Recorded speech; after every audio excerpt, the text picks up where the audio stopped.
Então, boa tarde a todos. A gente hoje vai trazer para vocês uma demanda já bastante grande, né, que tem a ver com a capacidade da gente executar os experimentos usando o hardware. Então, nesse sentido, né, houve um esforço aí bem grande aí do Jânio de preparar um conjunto, né, um setup no qual você pode, né, preparar os dados e preparar os métodos para a execução dos experimentos, né, coletando informações, né, de tempo de execução, de possibilidade de eventos detectados, né, e depois diferentes formas de avaliação que o Jânio vai tratar e vai apresentar para vocês para poder rodar os experimentos usando o Harvard. Então, Jânio, bem-vindo aí, a palavra é sua. Ok, obrigado, professor, pela oportunidade de mais uma vez colaborar para os colegas aqui principalmente do DAO, né, mas de outros que têm acesso ao conteúdo. Para a gente começar, eu vou falar aqui de maneira bem rápida e sintética, assim, qual a ideia do script que a gente vai apresentar para vocês, né? É, o professor Eduardo, ele tem já bastante tempo, né, nos trabalhos da gente de detecção de eventos no Cefet, falado da importância da gente conseguir, não só para o meu projeto especificamente, de cada aluno, mas para a reprodutibilidade, quando a gente publica artigo, ou mesmo quando algum avaliador está vendo nossa dissertação ou tese, daquilo que é feito. E aí, a gente pensou em organizar um pipeline, né? Imagina aqui, literalmente, né, o cano ali que a gente organiza as principais etapas do nosso processo de detecção de eventos, né? Eu não vou entrar muito aqui no detalhe do que é detecção, já tem bastante material aí do professor sobre isso, mas o importante é assim, independente da detecção ou do que a gente está fazendo, é a gente imaginar aqui que eu vou sempre ter algumas coisas aqui que vão entrar para ser processadas, e essas coisas, normalmente eu vou ter ali uma série temporal, eu vou ter aqui essa série temporal sendo submetida a um determinado método de detecção de evento, talvez ela tendo que ser feita algum processo de pré-processamento dela, alguma tarefa ali no meio disso, eu vou ter a detecção sendo realizada e métricas sendo computadas. Então, independente de qual método eu estou utilizando, ou se eu estou usando um ou mais métodos, eu vou ter determinadas tarefas ou determinados problemas ali que eu vou fazer para tratar, para organizar a série temporal que vai ser analisada. Eu vou ter alguma atividade relacionada aos métodos que eu vou utilizar nos meus experimentos. Normalmente eu estou querendo ou comparar diversos métodos, ou eu criei um método e quero aplicar aquele método, ver o resultado, ou comparar o resultado dele também com outros métodos. Então, sempre vou ter ali o dado entrando da série temporal, algum tipo de tratamento, os métodos sendo elencados e alguma ação ali para execução propriamente. Assim, quando eu falo método, eu tenho a seleção do método, a organização dele, o treinamento, e a execução das detecções. E essas detecções, elas vão, de alguma forma, gerar métricas ali para utilizar na comparação, para verificar qual ou quais os métodos são melhores. A gente pode fazer isso de diversas formas. Quando a gente pensou em trazer isso tudo para a ideia de um pipeline, assim, de uma linha aqui praticamente de produção mesmo, é a gente pegar isso aqui e colocar como componentes de um script que vai ser encadeado ali e que você vai precisar se preocupar na parte mais da inteligência, de seleção dos dados, de quais datasets você vai trabalhar, de quais métodos e como você vai desenvolver o método, do que na execução do experimento, que muitas vezes vira ali códigos repetitivos longos. Então, a ideia desse código que a gente vai apresentar como a base da aula ou da apresentação de hoje é a gente traduzir essa lógica ali dessa figurinha, bem simples, me perdoe a simplificação, mas traduzir isso em código e código utilizando principalmente o Harbinger, que é o principal pacote de detecção de eventos que nós temos implementado aqui no Cefet, com bastante pesquisa. Na verdade, todas as pesquisas do professor Eduardo, que fala de detecção de eventos, ou a maioria delas, feito por qualquer um de nós dos cursos de doutorado, mestrado, acaba vindo aqui sendo um componente ali, um método implementado dentro do hardware. Nós temos outras bibliotecas que são utilizadas aqui, não vou entrar no detalhe de todas elas, mas o importante, pensando ali naquele pipeline, naquela figurinha ali, a gente começa configurando o ambiente, carregando todos os pacotes necessários. O professor Eduardo, né, eu e o professor vamos deixar aí um link para esse código, mas vocês vão perceber que o código ele mesmo já está bem estruturado. Eu tenho a partezinha inicial dos pacotes, depois eu divido ali, ó, preparação dos métodos, preparação dos dados organizados, a detecção propriamente dita, no final um sumário ali do desempenho, cálculo das métricas e organização disso de maneira adequada, e no final a gente grava aquilo ali de maneira sintetizada todos os experimentos realizados. Ao longo aqui vocês vão perceber que há outros momentos que a gente grava pedaços pontuais ali, que vai sendo isso muito útil para você ver o resultado daquilo que você fez e para cumprir aqueles outros objetivos que eu falei na abertura, que é outros pesquisadores ver o que você fez, avaliadores de artigos, avaliadores de bancas da dissertação ou de qualquer que seja o trabalho que você fez. Então, para a gente começar aqui, vou rodar essa parte aqui da configuração do ambiente, carregamos todos os pacotes, e aí eu vou explicar passo a passo aqui os pedaços desse código.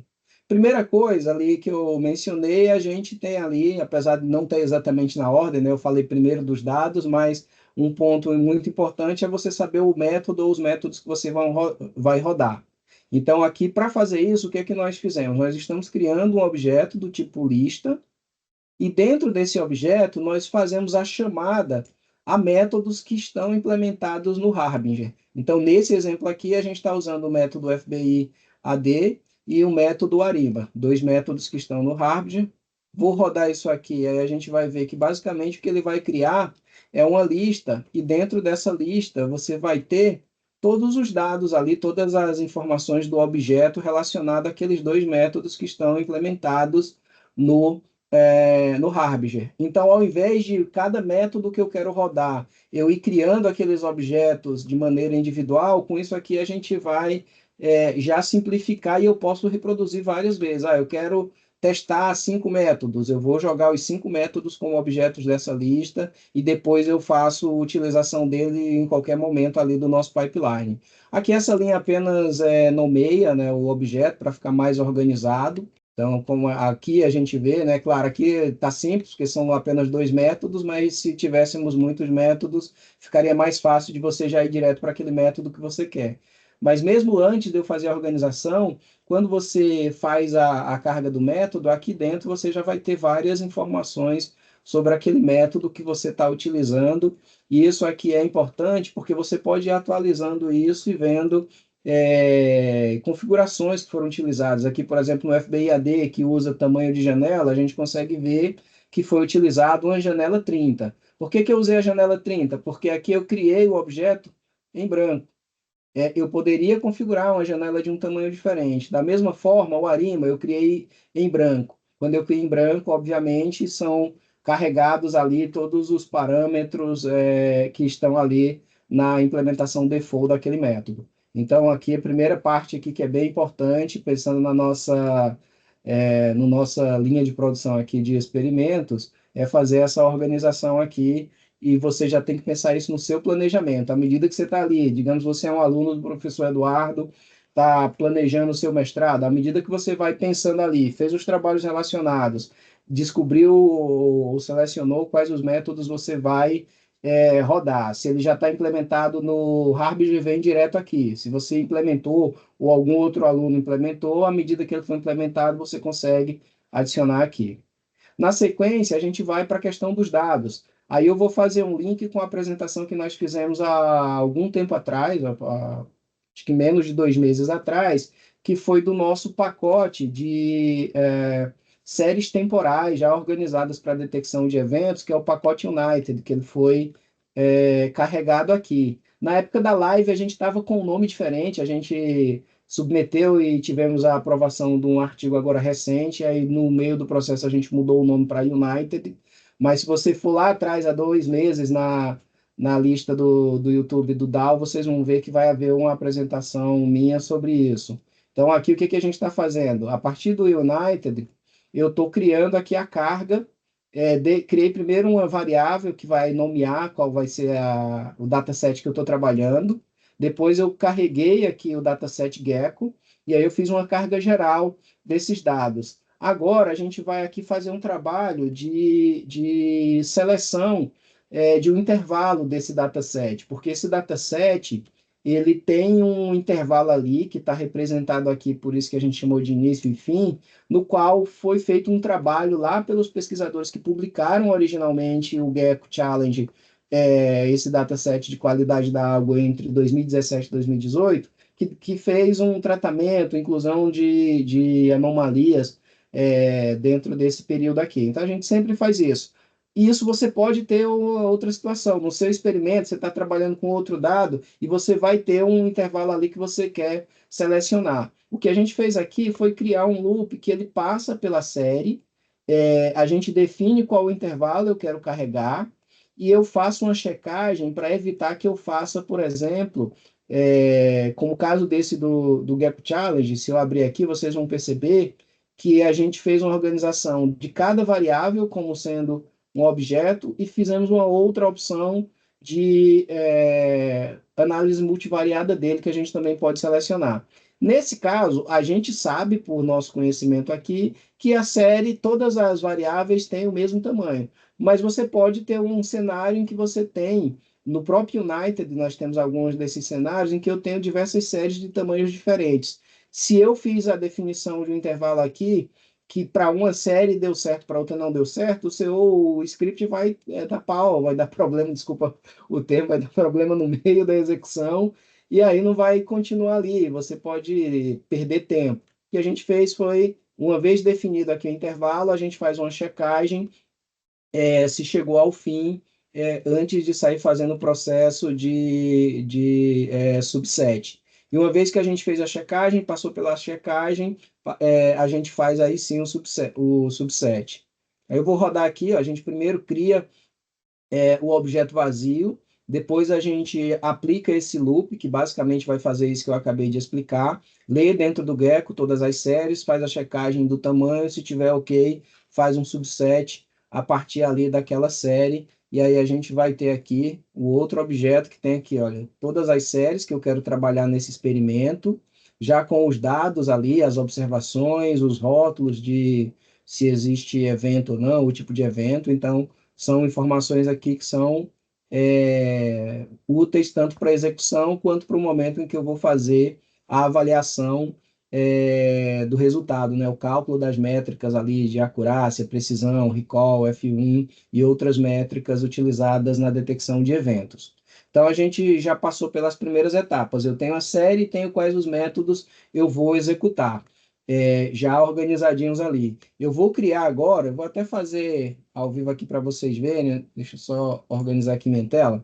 Então, aqui do lado, né, no RStudio, a gente sabe que a gente tem aqui os arquivos, né? Eu vou apagar aqui só para vocês perceberem que a implementação está com esse nível aqui de inteligência, apesar de ser uma linha de código simples, né? Mas mesmo que eu estou rodando aqui o experimento pela primeira vez, ele vai checar se eu tenho um diretório chamado results, se ele tem, ele cria, se ele não tem, ele cria, né, o meu diretório, e a partir desse momento eu vou usar esse diretório para armazenar os resultados do que eu for executando nas próximas etapas, que exatamente a gente chega na etapa em que eu faço a detecção propriamente dita. Normalmente, aí para quem já utiliza o Harbinger para detecção, vocês vão perceber, eu vou abrir aqui um script em branco só para fazer uma coisa bem simples aqui. Como eu faria isso ali, né, e como a maioria de nós, até quando eu comecei a trabalhar com detecção de eventos aqui, a gente sempre tem, carrega o pacote, cria o objeto com o modelo, depois a gente faz o treinamento, depois a gente faz a detecção. Então, basicamente, eu criaria aqui um model que vai receber, por exemplo, o EMD, que é um outro método que nós temos. ou o FBIAD, qualquer um método. Depois eu venho aqui e faço o fit, e aí eu passo o objeto, passo aqui o dado, que eu vou ter que ter carregado ele em algum momento, e depois eu venho aqui e coloco result, ou dou algum outro nome, detections, e eu chamo aqui o método detecting, que eu vou chamar lá model novamente, e vou chamar ali o dado no qual eu quero detectar. Então, isso aqui é um padrão que se repete no Harbinger, né? O Harbinger ele foi, inclusive, com um trabalho que o professor, eu e Rebeca fizemos há uns 2 anos atrás, de padronização, foi para a gente ter isso aqui que parece ali, por exemplo, com o padrão de implementação de workflow, parece com o padrão de implementação do scikit-learn. Então, isso aqui vai se repetir o tempo inteiro. Aí alguém poderia dizer, Jane, você está complicando, colocando um monte de linhas aqui a mais, por que que eu faria isso e não faria isso aqui que é tão simples? Porque a gente, na hora que faz isso aqui, se eu não tenho um script como a gente está fazendo agora, eu teria que, às vezes, repetir isso aqui dezenas de vezes. Imagina, eu estou ali com o Gap Challenge, que a gente acabou de ver que nós temos 9 séries. Eu estou rodando 2 métodos. Então, só para fazer para isso aqui, que é um experimento muito simples, 2 métodos em uma série pequena, eu teria que ter isso aqui 18 vezes, né? Eu teria que estar saindo, carregando isso aqui várias vezes. O que a gente está fazendo aqui é simplificando isso, é um único código e com também menos chance de erro, porque eu posso, fazendo isso manual, eu multiplico por 18, pelo menos aí as chances de errar em pedaços do código. Aqui eu faço uma única vez a implementação, vou nesse momento aqui, ó, criar o que a gente chamou de detalhes todos, que é onde eu vou gravar os detalhes da execução. E aí eu vou pegar aqui e vou acessar aqueles objetos que eu criei ali atrás. Ó. Eu tenho ali os métodos que eu vou acessá-los, eu vou sempre pegar a cada iteração de todos os métodos, criar um modelo relacionado, ou carregar ali do meu objeto métodos, um modelo relacionado àquele método que eu quero executar naquele momento. Eu faço aqui um trabalho de organização desse método. Eu crio aqui detalhes do modelo, em que eu vou passar detalhes ali à medida que eu vou executando as etapas da detecção.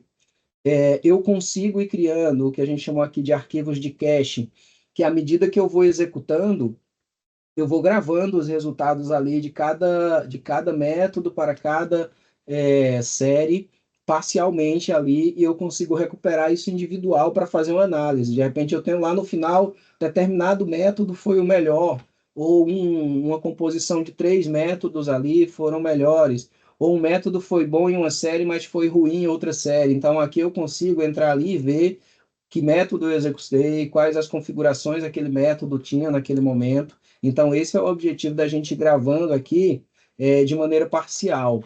E aí eu vou fazendo essa checagem aqui, né? Se já existir algum resultado, ele vai carregar aquele meu resultado ali. Se não tiver, ele vai fazer o processo de execução.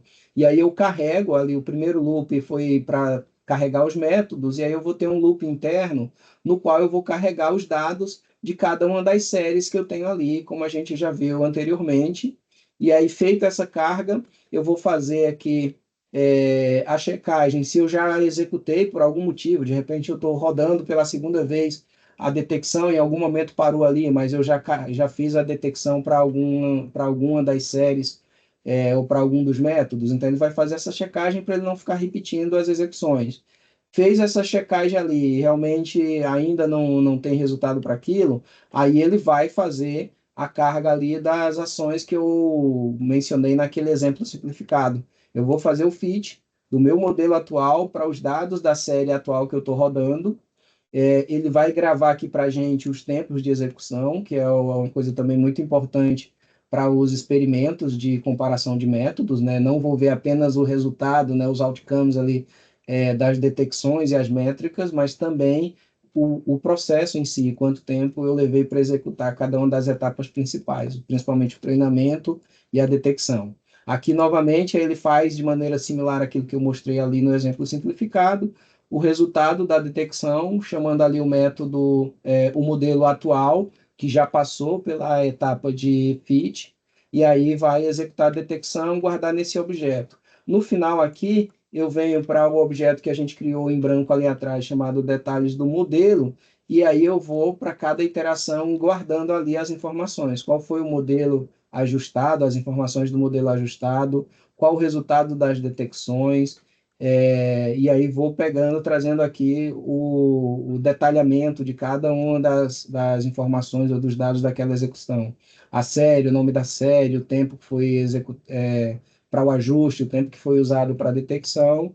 Final, eu nomeio isso tudo aqui, salvo o detalhe ali daquele modelo para o arquivo de cache e vou repetindo isso aqui iterativamente. Então, com isso, a gente vai passar com essa execução por todos os métodos para cada série e gravando isso de maneira detalhada.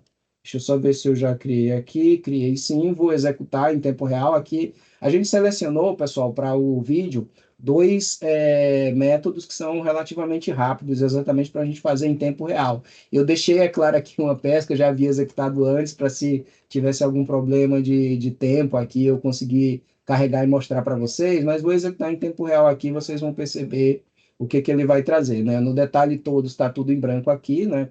Que eu apenas criei o objeto na linha anterior, vou executar esse for que eu expliquei, vocês vão perceber que ele vai rapidamente aqui, ó, já executou, e aí quando eu volto para o objeto, aí a gente tem isso aqui, ó, todos as execuções feitas, eu tenho aqui qual método que eu rodei, eu tenho aqui o resultado ali da detecção, ó, o índice, o evento, o tipo de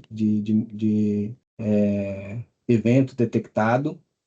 Tenho aqui as informações do modelo, então eu tenho todos os detalhes aqui necessários para eu fazer a análise dessa minha execução. Na sequência aqui, deixa eu ver se tem mais algum ponto aqui de cima. Não, aqui fechou tudo. Aí aqui agora eu vou fazer é, o resumo, vamos dizer assim, dos resultados ali. Então, o que que eu vou ter aqui? Eu vou criar novamente um objeto, eu vou carregar ali do que eu chamei ali de detalhe todos. Eu posso mostrar até antes de rodar isso aqui, é interessante, ó, que eu tenho aqui, ó, como eu mencionei, ele vai fazendo gravações parciais ali, gente, ó, tem algum momento que eu vou criar aqui, fazer referência, então ali, como eu tenho dois métodos, ó, ele gravou aqui o experimento para o ARIMA e para o FBIAD, e eu posso trazer isso aqui para fazer uma análise individualizada, mas aqui eu vou trazer ali, eu vou ler esses dados e eu vou trazer aqui os resultados de maneira resumida em um objeto novo. Novamente aqui criei esse objeto. Ele, por enquanto, aqui, se a gente olhar, vocês vão ver que ele é um objeto vazio. Eu só preparei ele para ele ter exatamente o tamanho que eu necessito, que é o tamanho da execução.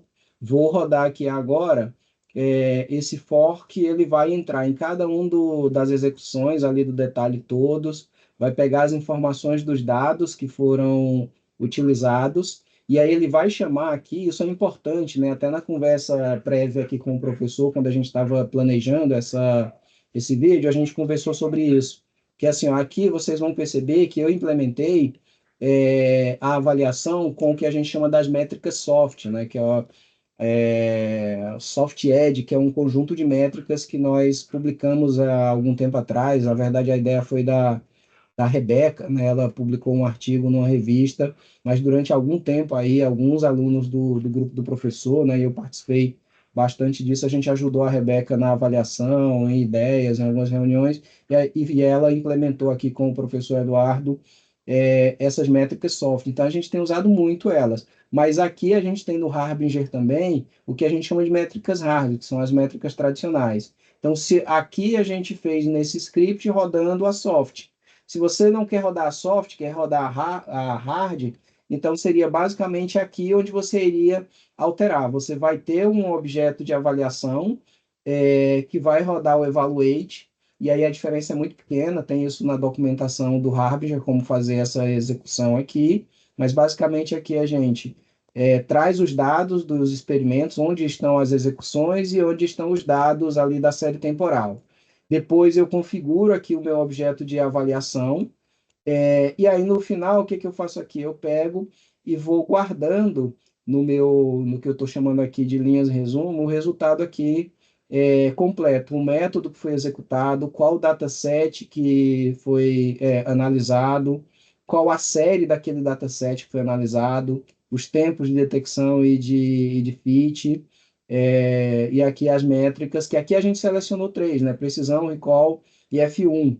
Mas aqui são, salvo engano, 11 métricas que esse objeto aqui ele vai receber. Então, qualquer uma dessas métricas, o pesquisador poderia configurar aqui. A gente deixou isso por padrão, porque a gente tem cada vez mais percebido que essas são métricas ali que dá para a gente analisar bem as detecções de evento. Então, da mesma forma do outro lá, foi criado aqui o objeto vazio, só dar um enter aqui só para a gente ver onde que começa o loop.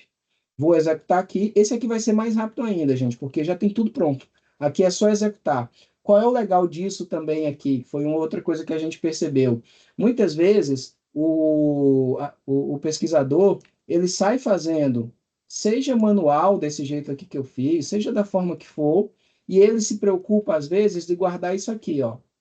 Guarda numa planilha do Excel, às vezes até no objeto do R mesmo, da linguagem de programação que está usando, mas na hora que ele, eu precisava mudar um pedacinho aqui, eu precisava fazer uma outra análise, eu rodei as métricas soft e queria fazer a análise hard, eu quero olhar um detalhe. Aí ele tem que executar novamente. Se é um método que ele permanece ali, que ele não tem, por exemplo, alguma etapa lá dentro do método que faz um processo de randomização, provavelmente ele só vai perder tempo, ele vai ter que executar novamente a mesma coisa, mas vai ter o mesmo resultado. Mas ainda assim ele está perdendo tempo, porque ele poderia já ter, como a gente tem aqui, todos os detalhes de todas as execuções, enquanto que do jeito que a gente faz aqui, ele já tem tudo rodado.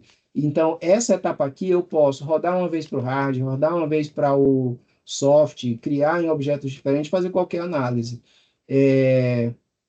E aí, se eu tenho métodos que, por exemplo, os métodos que a gente tem começado a implementar com autoencoders, ou outros métodos que têm ali etapas com aleatoriedade, você ainda tem a dificuldade, às vezes, de reproduzir. Se você não configurou uma semente ali que garante a reprodutibilidade, ou qualquer que seja o fator ali que vai te dificultar, então você perderia essa capacidade de reproduzir o resultado. Então, com esse script, além de simplificar isso aqui, você também tem essa vantagem. E aqui, vou então voltar aqui para a linha 113, vou rodar, vai ser bem rápido, porque aqui eu não estou detectando nada, eu estou só fazendo cálculos e todos os cálculos simples, ou recuperando dados. E aí vocês vão ver que nas linhas resumo, deixa eu só nomear aqui, tem uma linhazinha para nomear, aqui, então eu vou organizar e renomear nesse objeto resumo dos experimentos. E aí, no resumo dos experimentos, eu tenho ali tudo que eu rodei, os métodos que eu executei, as séries que eu executei, o tempo utilizado, e as métricas que a gente trabalha para fazer a comparação. E aí, a última parte do código, né, a quinta parte, é a mais simples de todas, simplesmente a gente salva ali o resultado desse experimento. E aí, com isso, a gente fecha. Vocês viram, assim, eu demorei aqui um pouquinho, né, eu estou olhando aqui pelo tempo, mais de 20 minutos, mas porque eu fui explicando passo a passo. Mas se você parar para pensar aqui, vou fazer agora o review antes de devolver para o professor Eduardo para ver se tem questionamento, se ele quer complementar alguma coisa. Mas só fazendo o review então aqui, ó, basicamente, ó, carreguei os meus pacotes, preparei o meu ambiente com os métodos, fiz a segunda parte da preparação, que foi organizar os dados que eu vou trabalhar e aí criar um diretório. A partir daqui, basicamente, eu faço um loop rodando todos os métodos para cada uma das séries e depois sintetizo todos os meus resultados aqui. Primeiro calculo as métricas, depois organizo tudo numa grande tabela, que foi essa aqui, não linha resumo, mas o resumo experimentos. Que aí a gente tem isso aqui, para quem já trabalhou várias vezes, vai perceber que com isso aqui, dando um source nesse código, a gente faz o que às vezes a gente levava horas, às vezes dias, para ficar organizando e depois criar a tabela, comparar. Agora a gente tem tudo prontinho ainda com toda essa capacidade que eu fui mencionando ao longo do vídeo aí, de recuperar o que eu quiser das execuções ou dos resultados. Professor Eduardo, eu acredito que para a visão geral, assim, eu cumpri ali o que a gente combinou. Aí, se você quiser fazer comentários, complementos, correções, fica à vontade. O senhor manda aí na condução agora do final. Eu acho que um ponto, muito obrigado, Jane, pela explicação bem detalhada, né, do código que a gente está disponibilizando para as pessoas poderem utilizar.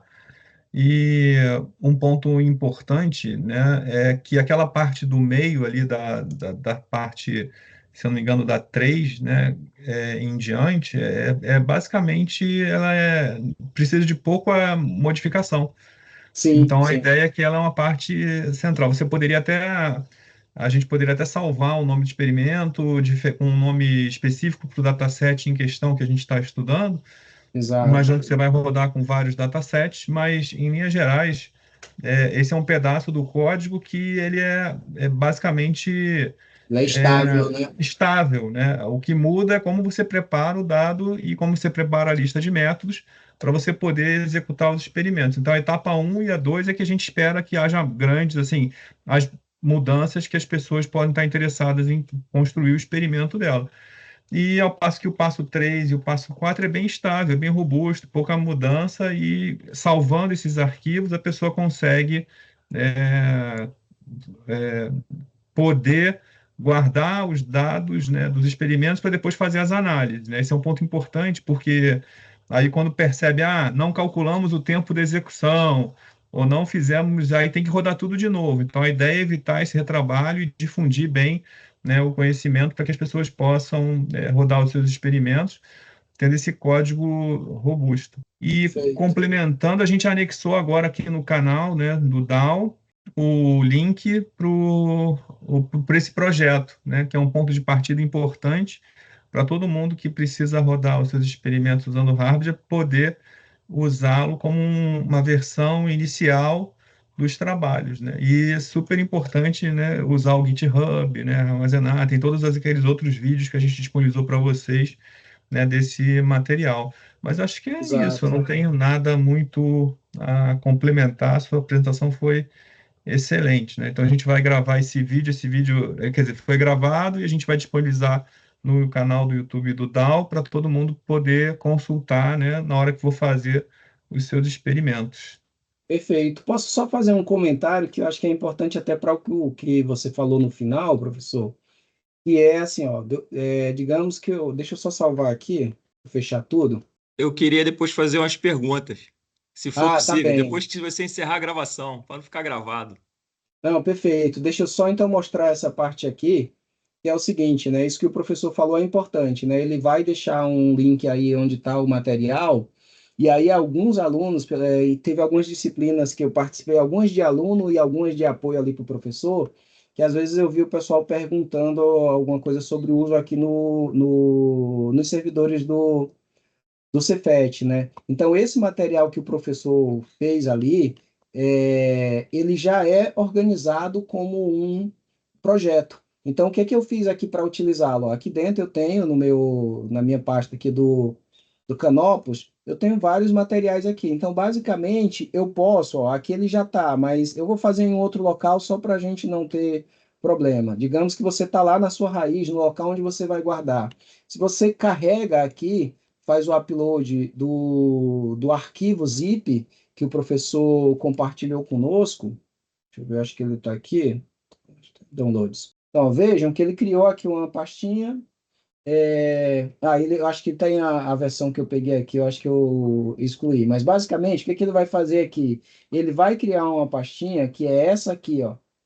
E dentro dessa pasta, aqui no meu já tem mais algumas outras coisas, porque eu já saí mexendo, mas assim, não vai mudar muito não. O que vai vir? Vai vir esse ED, Experiment R Project, o main, e se você já tiver rodado, ele vai vir o result. Se não tiver, basicamente, ele vai ver esses dois aqui. A partir desse momento, o ideal é que você use isso aqui não simplesmente pegando da raiz ou sem projeto nenhum aberto. Você vem aqui e abre ele como um projeto, tem outra forma de ir em file, que aí vocês vão ver que ele vai aqui, ó, ele já está aqui com o que eu vinha rodando ali. Eu consigo organizar muito bem o meu trabalho e eu ainda consigo configurar isso aqui com o link com o meu GitHub.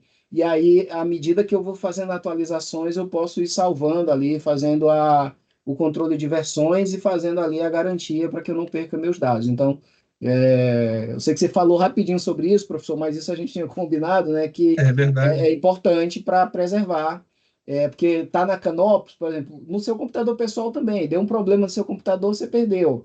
Na É, Canopus e nos outros servidores do Cefet, o professor tem uma rotina periódica de limpeza, então você pode perder alguma coisa ali. Eu sei que já tem alguns cuidados com isso, mas é importante fazer isso, tanto usar como projeto, quanto fazer o procedimento de conexão com o GitHub. Acho que é isso. basicamente a pessoa cria um projeto. Primeiro ela configura uma pasta no GitHub. E aí coloca esse projeto dentro daquela pasta do GitHub que já está sincronizando. Aí você dá os commits, os pushes, tudo dentro dele. Você pode ter um projeto dentro de um outro projeto que é o que fica associado aos commits no GitHub. Aí você colocando isso lá, ao abrir, você vai poder, aparece a abinha lá de commit, né? E a pessoa pode ir lá no Git dar os pulls e pushes, né? Os commits, pull, pushes, para poder manter atualizado o seu conjunto de dados.